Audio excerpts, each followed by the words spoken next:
At long last, the Iowa Democratic Party is reporting its 2020 caucus results. By late Tuesday night, after an initial delay of nearly a day after the caucuses took place, the state party had posted results from 71% of precincts. The delay in the count has been highly unusual and was driven by a combination of technical difficulties and human error. A poorly performing app for reporting results, a poorly staffed backup phone line for reporting results, and complicated new rules all seem to have played a role in the delay. So far, the Iowa Democratic Party has not given a timetable for when it will release the results from the remaining 29% of precincts. There are 3 separate metrics to watch in these results. The traditional way Iowa Democrats have determined who wins the Iowa caucuses is by state delegate equivalence.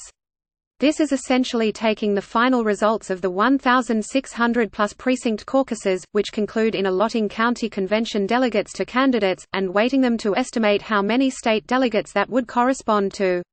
We're displaying that number here as it comes in, and if you're interested in understanding the math behind this in further detail, I have a longer explainer at this link.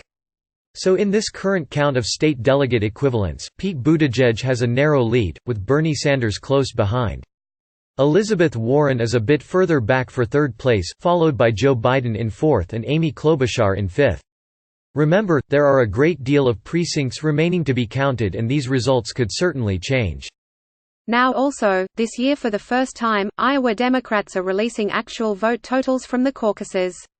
First, they will release the initial vote totals each candidate got at each precinct, added up for a statewide total. This is the pre-realignment vote total, or round 1. So it turns out that Sanders is in first place with a plurality of first-round votes.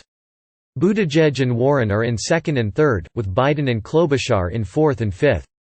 And once again, these are not final vote totals and there are many remaining votes to be counted. After that, at each caucus gathering, supporters of candidates who are viable, above a particular threshold 15% in most precincts, are locked in. However, supporters of non-viable candidates then have the opportunity to realign and change their votes. After this, we get the final vote total, displayed below. As you can see, things changed a bit from the first tally. Sanders is still in first place, but Buttigieg has gotten a lot closer. He gained about 4 percentage points after the realignment, while Sanders gained nearly 2 percentage points. Warren gained nearly 2 percentage points as well, but Biden and Klobuchar both lost support, and, for the final time, these results are only partial and they will change as more precincts come in. So far, it's too early to call a winner for any of these metrics. What we are seeing is really that the caucuses were quite close. So far, there are only a few thousand results separating the top 3 candidates.